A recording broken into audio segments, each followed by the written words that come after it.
Assalamualaikum warahmatullahi wabarakatuh. Bersama Heri Cokro di sini Jangkar Jiwa Channel. Hari ini alhamdulillah kita ke Rawuhan, kehadiran tamu luar biasa dari Fakultas Hukum Universitas Pakuan, bagian hukum ketatanegaraan ya. Nah, beliau-beliau ini guru besar yang bersedia turun langsung ke bawah ya. Biasanya jarang ada dosen yang mau ngajarin anak-anak sekolah gitu ya. Tapi alhamdulillah ini luar biasa, kita sangat tersanjung. Kegiatan ini dilaksanakan di lokasi SMK Sirojul Huda 3, dan sekarang kita bincang-bincang di sini di studio alam Jangkar Jiwa Channel ya, di Saung Bogang. Nah, mungkin kita ngobrol santai Pak ya? Iya, siap. Mungkin saya kenalan dulu nih dengan Bapak siapa? Saya Pak Edi Rohaidi. Pak Edi Rohaidi. Bagian apa Pak di sana? Saya ngajar hukum administrasi negara. Ah, Hukum perizinan negara, Hukum acara administrasi peradilan negara. oke. Sarang Bapak Nama saya Ari Wisang. Arif. Biasa sehari-hari mengajar hukum tata negara. Biasanya. Ah, ini yang sudah nggak asing lagi nih. Beliau lah yang ini apa, ada di balik acara ini. Saya Isefa Insan, saya ngajar kebetulan hukum pajak juga kriminologi. Oke, mungkin kita mulai pembicaraan yang agak nyantai aja. Ini Pak, kenapa harus ada kegiatan ini? Apakah ini sudah program yang wajib dilaksanakan di kampus, atau ini memang inisiatif gitu dari Fakultas Hukum, terutama yang bagian ketatanegaraan, untuk memberikan penyuluhan kepada anak-anak ke tingkat SMA ya? Terus urgensinya apa sih kegiatan ini? Ya, baik, nanti ditambahkan juga sama Pak Ari dan Pak Isep ya. Jadi di perguruan tinggi itu ada namanya Tridharma Perguruan Tinggi ya. Tridharma Tugas dan fungsi perguruan tinggi itu harus mengamalkan Tridharma ya, bidang Dharma pendidikan pengajaran, Dharma penelitian, dan Dharma pengabdian kepada masyarakat. Nah, inilah kegiatan hari ini terkait dengan kegiatan pengabdian masyarakat. Nah, tentunya selain dosen itu para pengajar ataupun sekitar akademika, seorang bergelut dalam bidang akademik juga harus mengamalkan ilmunya di masyarakat. Nah, bagaimana ilmu-ilmu yang secara teori kita ajarkan kepada mahasiswa juga dalam arti implementasinya di masyarakat juga harus langsung tahu begitu. Tidak hanya mahasiswa aja yang paham tentang hukum ya, masyarakat juga perlu edukasi. Maka wajib, setiap dosen itu wajib melaksanakan pengabdian kepada masyarakat. Ada bentuknya, bisa penyuluhan hukum, bisa bentuk sosialisasi, ataupun ada juga bentuk-bentuk lain. Nah, dalam kali ini kebetulan kami dari bagian hukum ketatanegaraan ada program yang disusun oleh Pak Isep dengan Pak Ari, ketua bagiannya beliau ini. Ketua bagian. Ya, panikanya penanggung jawabnya Pak, dua orang inilah yang akhirnya mengambil tema yang tadi disampaikan Pak Isep ya, mengenai hak dan kewajiban warga negara khususnya pelajar ya, dalam kaitan menghukum begitu. Dan alhamdulillah pada hari ini baru bisa kita terlaksana. Karena untuk di perguruan tinggi sendiri belum ada kegiatan yang secara offline gitu ya.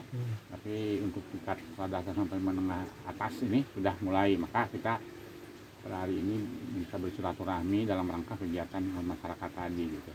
Dan diharapkan tadi dengan ada teatrikal ya.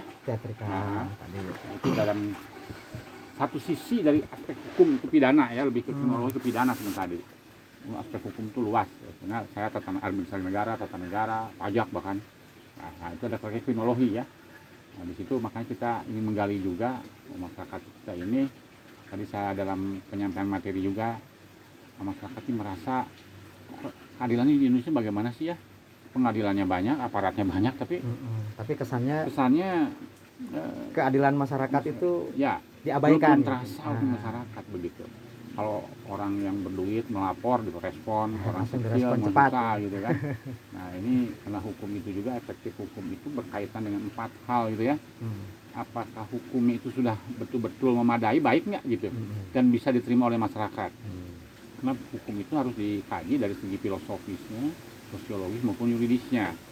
Kemudian sumber daya manusianya, paham juga nggak masalah itu, gitu ya, masalah yang dengan bidang pekerjaannya, tugasnya dan bidang hukum. Sarananya untuk melaksanakan penegakan hukum gitu ya, pelayanan hukum ini juga tersedia dengan baik nggak gitu ya, ada nggak sarana, dan di samping juga ketaatan masyarakatnya gitu lah. Jadi tidak bisa terlepas dari itu. Misalnya begini, ada wajib buang sampah pada tempatnya misalnya, aturannya sudah ada, tinggal dilihat kok masih banyak juga sampah yang ke kali ini. Apakah aturannya tidak memadai, tidak ada yang sanksinya di situ? Terima kasih untuk tidak merokok di ruangan. Atau karena pengawasannya ya. Sekarang misalnya kemarin COVID-19 makan 30 menit, siapa yang ngawasin? Iya. Ya? Nah, atau misalnya kesadaran masyarakatnya sendiri, aturannya ada, perangkatnya ada, tapi masyarakatnya nggak sadar hukum. Nah, ini yang bagian utama juga. Bahkan nyinyir ya masyarakat kadang-kadang ya. Kadang-kadang bangga orang melanggar hukum, misalnya pakai motor lampu merah, ngerobos. Saya tuh ngerobos lampu merah tuh. Apa? Hanya bangga, bukan malu gitu. Nah, ini salah satunya ya. Jadi budaya hukum semacam itu tuh, nah ini kita ingatkan kembali. Kita kan ada kearifan lokal juga ya, ada tata krama, ada norma-norma susila, norma-norma keagamaan yang tidak tertulis begitu. Nah, tentu kita harus mulai dari kalangan pelajar ini, generasi muda. Nah, kalau generasi mudanya sudah baik, tentunya dalam kesadaran hukum ini, maka akan membawa kepada lingkungan di keluarganya, lingkungan masyarakatnya, sampai ke lingkungan masyarakat di luar lagi negara. Tapi seringkali hukum itu dilanggar karena kebutuhan nih Pak, tanda kutip ya. Karena kebutuhan, misalnya anak-anak pelajar nih bawa kendaraan bermotor ke sekolah, padahal dia sebetulnya belum punya cukup umur untuk mendapatkan SIM misalnya kan. Tapi karena tuntutan mengharuskan dia harus berangkat ke sekolah, sedangkan kendaraan yang sewa misalnya kayak ojek dan sebagainya itu terlalu mahal bagi mereka, akhirnya mereka menggunakan kendaraan bermotor yang seharusnya tidak boleh. Itu gimana dalam kondisi masyarakat kita ini, terutama pelajar? Ini kan ada kebijakan zonisasi ya. Nah, maksudnya mungkin untuk itu. Jadi pertama, kalau udah zonisasi berarti masyarakat nggak terlalu jauh. Tidak jauh. Kedua, tidak terjadi pertemuan dari wilayah yang mengakibatkan sering terjadi pes. Nah, tadi dari segi ekonomis mungkin kalau dekat dia bisa jalan kaki, atau kalau disediakan shelter kendaraan, bisa juga disediakan kendaraan di sekolah, jemputan, sehingga mengurangi. Itulah pemerintah menyediakan di daerah khususnya gitu, supaya nih tadi tidak banyak yang bawa motor ke sana. Hanya tadi anggaran untuk ininya bisa nggak tadi organisasi ini apa ke situ arahnya, dan juga apakah pemerintah daerah juga sudah siap dengan menanggung itu. Nah, ini juga ada persoalan-persoalan teknis. Jadi persoalan pelanggaran hukum dan sebagainya ini juga jadi hanya menelisir kan. Banyak sekali varian-varian yang harus kita selesaikan. Sekarang kami di Ciomas tinggalnya. Rumahnya di seberang sana ke daerah utara misalnya. Ini kan pulang sekolah akan terjadi, sering terjadilah kadang-kadang gesekan-gesekan di jalan yang sepele, yang akhirnya menjadi tawuran. Ya, itu salah satu aspek tadi itulah yang kadang-kadang memicu itu, karena tidak ketemu, dia pulang ke sini, yang ini ke sini kan, ketemu di jalan, kemudian nongkrong hal yang sepele sebetulnya gitu. Berarti kasus hukum ini adalah kasus holistik yang harus diselesaikan oleh semua pihak, stakeholder yang baik dari pihak pemerintah, pihak masyarakat, dan juga kampus ini, terutama peran kampus ini Pak. Ya, makanya tadi kampus ini bagaimana dari segi ilmiah, ilmuannya, ilmu hukumnya nih. Nah, kalau melanggar itu apa sih? Kalau nanti terjadi pelanggaran nih, karena ini masih anak di bawah umur tuh, apakah ada perlindungan anak, undang-undang perlindungan anak, peradilannya perlindungan anak, karena bagaimanapun ini generasi muda yang harus diselamatkan juga, dibalikan lagi ke mana. Makanya peranan orang tua, keluarga, dan sekolah ini yang paling terdepan. Ini kemarin saya dengar berita itu ada kepala sekolah dianiaya oleh orang tuanya gara-gara menjewer si anak. Betul. Ya, yang berkelahi gitu. Betul. Kan anak berkelahi, anak udah salah berkelahi, dijewer sama kepala sekolah. Kepala sekolah dianiaya dengan senjata tajam. Ini kira-kira ada nggak perlindungan Ah, perlindungan terhadap guru atau pekerja pendidikan Ya. dengan undang-undang anak ini yang sangat sebetulnya sudah ada di dalam perundang-undangan itu, di undang-undang saya lupa itu ya. Hmm. Perlindungan terhadap tenaga kependidikan namanya kan. Kependidikan. Nah, dalam menjalankan tugasnya. Hmm. Nah, kemudian ada kalau tidak salah putusan Mahkamah Agung atau Mahkamah Agung Konstitusi gitu ya. Kalau itu berkaitan dengan masih dalam proses pembelajaran, ya guru boleh aja melakukan suatu tindakan selama tidak menyakiti anak itu, misalnya Jadi menjadi nggak- cacat. kontak fisik nggak boleh untuk seorang guru. Nah itu ada ukuran secara ini kenapa? Nah, apakah anaknya ini membana atau memang harus guru sampai begitu? Hmm. Nah ini juga ada Jadi aspek ada lain. prosedur ya. Ada Betul, prosedur. ya. Tapi guru kayaknya nggak dibekalin hal seperti itu. Nah itu perlu, makanya di samping juga ini ada batasan-batasan dari segi kode etiknya bagaimana menangani suatu murid yang mungkin Bandel banget. bandel ataupun beda zaman dulu lah. Hmm. Makanya sekarang perkembangan zaman ini apalagi adanya perlindungan anak ini seolah-olah melindungi hal-hal yang negatif ya padahal tidak bukan itu tujuannya gitu ya. Ini yang mungkin di dalam masyarakat yang perlu diluruskan juga. Akhirnya guru karena bisa dibegitukan Ya. kehilangan wibawa itu, Pak. Betul, ya apalagi status guru mungkin dulu ya, saya Ya. pernah lihat ada guru naik ojek, gurunya tukang ojek. Tapi bawahnya kan lain. Ya kan? Iya. Kemudian mau bayar muridnya 5.000, 10.000, siapa tahu nanti nilainya dibantu. Nah, ini akhirnya kan masalah itu kan ada konflik kepentingan gitu ya. Samping dibawa tadi. Iya. Nah, ini makanya pemerintah untuk harus juga meningkatkan kesejahteraan gurunya karena bisa juga difaktor si guru ini karena mungkin dulu itu dari segi ekonominya penghasilannya di bawah ya kan juga ada emosional tuh bisa juga itu masalah keluarga terbawa-bawa juga ada dampak kesananya makanya ada sertifikasi guru maksudnya ke sana ya untuk membantu kesejahteraan guru ini termasuk dosen ya, harus kompetensi supaya ada biaya ada anggaran dari pemerintah yang membantu kesejahteraan guru melalui sertifikasi guru contohnya gitu. Jadi Ya. Guru juga harus sejahtera ya. Keluhan masyarakat nanti bisa disampaikan ke LBH-nya Unpad, semacam pos-pos pengaduan yang bisa kita sampaikan kalau ada masalah hukum. Dan ada juga misalnya penelitian ke depan yang pernah kita kemukakan misalnya bagaimana sih hukum dalam perspektif pelajar dalam kenyataannya. Tapi Mungkin perlu lomba-lomba atau Ya. membuat komunitas-komunitas di sekolah gitu kan. Itu Kalau memang- dulu kan kalau di PMI kan ada PMI ke bawahnya ada apa itu UKS ya, Iya. unit kegiatan itu sama PMR ya. Nah, PMR ya. kalau bisa itu rintisan bagus itu kalau ada apa komunitas atau UKS apa ya, KS school yang berkenaan dengan hukum itu bagus. Ya memang rencana itu memang udah disampaikan tadi Pak Edi juga udah ini kan konsep model pendidikan pendahuluan bela negara dikonsepkan dengan penyuluhan sadar hukum dengan model ini kan sangat bagus. Cuman kan kembali lagi kita juga tentunya perlu pihak ketiga apalagi namanya riset penelitian harus ada donornya. Lembaga. Mudah-mudahan ada sinergitas misalnya Pak Heri kalau ketemu ada teman-teman dong ayo kita bareng-bareng lah begitu sementara. Nah itu sahabat Jangkar Jiwa channel ya. Jadi masalah kenakalan remaja, masalah pelanggaran hukum atau kasus-kasus hukum yang lainnya itu memang memerlukan sebuah sinergitas yang sangat luar biasa antara sebanyak pihak untuk bisa membangun sebuah budaya hukum yang sehat. Tapi dalam kondisi masyarakat kita masih melihat banyak yang timpang ya. Dari sisi ilmunya mungkin dari sisi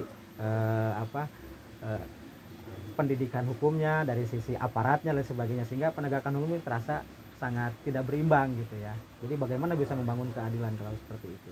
Nah, ini saya tanya nih Kang Pak Ari ya, Ya. Pak Ari. Kalau kita coba ini mengangkat penyuluhan hukum dengan seni kayak tadi kan udah kita contohkan ya. Ya. Tadi pemirsa ini tadi ada pementasan teatrikal ya, karyanya si Cokro itu ya. Itu berkenaan dengan hukum ini dan membuat banyak orang tadi merasa terenyuh juga ya. Tadi ibu-ibu pada nangis ya, ibu dosen pada nangis juga. Nah, itu dengan kayak seperti itu mungkin dari sisi fakultas Bapak itu kira-kira seperti apa untuk menyampaikan ke masyarakat? Menurut saya begini Pak, bahwa hukum itu kan tidak kaku ya. Iya. Kita tuh belajar hukum itu ya tidak hanya hukum aja terus, tapi hukum juga harus dipadukan juga dengan hal-hal yang lain. Ya, misalnya dengan seni. Seni. Nah, hukum dengan seni itu memang dua hal yang sangat berkait erat gitu ya, bisa saling simbiosis mutualisme gitu, saling melengkapi, sehingga memang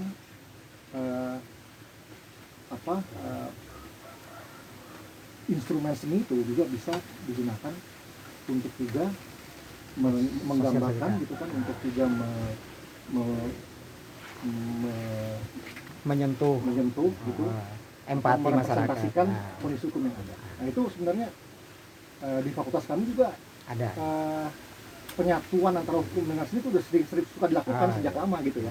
Misalnya juga di samping kita ya mengembangkan hukum, juga kita juga ada mengembangkan seninya, tapi seni dikaitkan dengan hukum. Jadi bukan seni untuk seni ya, tapi seni untuk Iya, kepentingan seni lebih kita luas untuk gitu ya. dalam rangka mengembangkan ilmu hukumnya. Dalam agama juga kan sama begitu. Sama agama. Ini dan dakwah kan ya. Nah, jadi memang dua hal itu adalah suatu hal yang saya Yang sedang antara perpaduan antara hukum itu dengan seni itu. nah, itu Nah, bagus. makanya tadi saya menyambut sangat baik sekali, sangat apresiasi sekali dengan hal tadi itu memang suatu hal yang luar biasa gitu. Ini pemirsa Jangkar Jiwa. Jadi kita sedang membujuk nih kan. Sedang membujuk pihak Universitas Pakuan nih kan yang Fakultas Hukumnya. Gimana nih kayaknya bisa menjadikan teater asik di SMK Sirajul Huda itu menjadi bagian dari gerakan membangun kesadaran hukum di kalangan pelajar. Nah, kita tembak ya. Kita tembak 5 ketuanya nih. Bisa nggak Pak kira-kira begitu? Jadi teaternya menjadi bagian dari gerakan itu tadi Pak. Jadi kan ada Instrumen. Nah, justru itu pesan. tadi itu pada saat tampilan teater itu saya sempat mau nanya ke Pak Isep, cuma lepas lagi gitu. Pak Isep kok di universitas kita tuh ada ini nggak, ada UKM yang ini nggak, yang Teater bergerak tuh di bidang seni teater gitu. Ada. Seni budaya ada, terus di sastra sendiri FISIP ada nggak? UKM teater khusus. Nah, maka itu, nah, apakah bisa Kolaborasi. dikolaborasikan gitu kan dengan seni teater di sini gitu kan, atau ya. ada semacam kerjasama apa gitu? Nah itu Pak. Pak Itu- Isep. Insya Allah.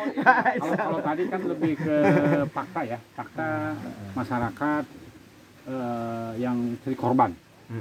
Sekarang bagaimana teater kita tuh hukum penegakannya menurut teater gimana gitu? Misalnya ada seseorang yang berbuat kriminal, tapi diteaterkan, dia itu bisa diadili ataupun diadili sehingga dia nyesel gitu, dia bersadar. Iya. Nah, jadi Ada proses ceritanya ya, kalau yang tadi membuat ceritanya, ceritanya mengenai orang yang tadi dirampok, diperkosa apa. Nah, sekarang ada teatrikal di mana terhadap orang yang begitu itu, ini loh hukumnya begini loh, sampai nanti dia itu di penjara itu bertobat dan menyesali dan sebaik. Nah masyarakat kita ini kan takut sekali nih berurusan dengan hukum, dengan aparat khususnya ya, takut berurusan dengan hukum karena banyak ketika mereka misalnya mengalami sangkut paut dengan hukum tidak selesai, jadi akhirnya kekeluargaan aja gitu. Padahal kan ini bisa menjadi percontohan ya, contoh kasus misalnya kayak pencurian kayu bakar oleh seorang ibu-ibu dihukum 2 tahun.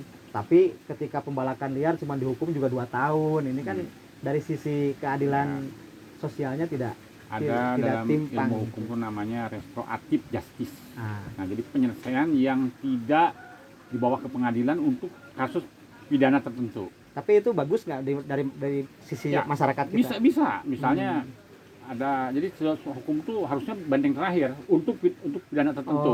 Nah, misalnya pidana anak, masih anak-anak lah, damaikan aja sudah.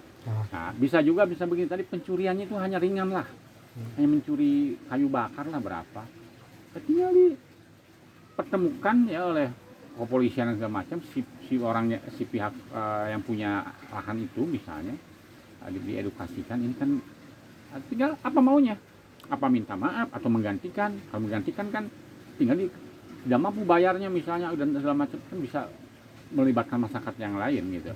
Nah, jadi restoratif justice ini justru sekarang jangan sampai penjara itu hal yang kecil, lapor. Padahal kayak artis bisa ya. diselesaikan secara musyawarah. Contoh anak tadi digambarkan, anak Ahmadani ya. Nah, selama tidak ada niat untuk membunuh karena kelalaiannya, tapi nanti kompensasi, maka dia tadi keluarganya mau menjamin sampai sekolah. Nah itu bagian dari restoratif justice. Ada win-win solution meskipun secara hukumnya ini bisa dipidana, tapi penyelesaiannya kesepakatan para pihak. Nah, itu berarti hukum di atas kemanusiaan, Ya. kemanusiaan di atas hukum Ya. ya. Bisa Sekarang selesai, mau bisa gini, diselesaikan Pak, ya. begitu. Kita kehilangan ditipu orang 100 juta, orang dihukum itu uang kembali, apa artinya? Ya kita ditipu orang 100 juta, orangnya masuk penjara, tapi duit kita kembali nggak? Nggak kembali biasanya. Nah, mau ngapain gitu? Iya. Maksud kita mau hukum itu kan? Jadi Yang korbannya jadi penting dua. duit dulu kita kembali, Korbannya orang yang jadi mau dua. dihukum mah enggak. Kalau ada masalah hukumnya. Nah, itu contoh. Nah, kalau kita mengadukan surat hukum misalnya, barang kita dicuri orang harganya 100 juta, handphone hilang, orang yang dibui barang kembali ngapain? Orang korupsi, pejabat, dihukum, oke, 2, 3, 4 tahun selesai, tapi uang negaranya balikin dulu dong. Baru hukumannya Hukum. itu kedua. Nah, gitulah. Nah, kira-kira di dalam penyelesaian Yang sekarang hukum itu, timpang ya Pak. Nah. Korupsinya triliunan, kembalinya miliaran. ya, jadi apa yang hukum? Kan juga keluar kan? Iya, Ya. nanti keluar lagi. Nah, makanya ada namanya restoratif justice. Jadi penyelesaian yang tidak perlu tapi punya efek jerah ke orangnya supaya jangan mengulangi Efek lagi. jerah ya. Gitu. Nah, biasanya juga di masyarakat hidup kayak begini nih Pak. Iya. Misalnya dia melakukan kekerasan nih dengan tetangganya mengadukan, terus dihukum si orang itu paling 2 tahun ya. Keluarnya dendamnya malah semakin Ya, ini itu juga kalau akan kalau terjadi tidak dendam, kan? pakai kekeluargaan gitu. Ya, makanya hal kasus yang demikian itu pakailah ada dalam hukum itu penyelesaian tentang restoratif justice. Nah, jadi Itu melibatkan semua tokoh-tokoh pihak. setempatnya. Jadi si penyidik ini hanya sebagai fasilitator. Jadi Panggil keluarga dari si A, korban, pelaku, ayo ngobrol mbak, maunya apa? Sebelum ini dilanjutin. Oh ya sudah, damai aja, ganti rugi segala macam, selesai. selesai. Tidak ada dendam. Tapi kalau tadi contohkan, dia menganiaya temannya hanya bocok. Tapi karena di penjara itu dia masuk penjara itu keras. Wah, yang berat itu kan masuk penjaranya. Iya. Nah, akhirnya dia keluar Dendam. jadi dendam. Yang dia hanya tadinya melukai, akhirnya bisa Membunuh. Nah, ini kan efek fisiologisnya bisa begitu. Tapi kalau diselesaikan secara musyawarah kekeluargaan dan ada kesepakatan disaksikan mungkin tokoh masyarakat dan sebagainya, dia menjamin tidak akan mengulang lagi dan si pihak korban juga memaafkan itu dengan apa kompensasinya diminta dan setuju, oke. Selesai sampai situ kan. Nah, jangan sekarang-karang baru ini lapor. Nah, nanti ada orang yang punya duit melaporkan itu bisa diproses, ada yang enggak. Padahal cuma ngechat aja. Nah, itu Pak maksudnya gitu. Nah, untuk di kalangan pelajar nih pemirsa Jangkar Jiwa, untuk di kalangan pelajar ini kan paling yang mengemuka masalah kekerasan, Ya. bully ya, Ya. terus minum-minuman keras, Ya. sekarang rame nih. Kehamilan di luar nikah kan gitu ya, seks bebas kayak itu yang biasa ini Ya. tawuran ya, Ya. terus Anak remaja tuh ya. kenakalan banyak kayak begitu. Ini bagaimana ini hukum bisa masuk ke dalam sehingga tidak bisa meminimalisir hal-hal seperti itu. Ya, memang hukum itu kan kepastian hukumnya kan harus saya aturannya ada kan harus ada penegakan kepastian hukum. Tapi ujungnya harus ada keadilan gitu. Nah, keadilan ini kan tergantung para pihak yang merasakan.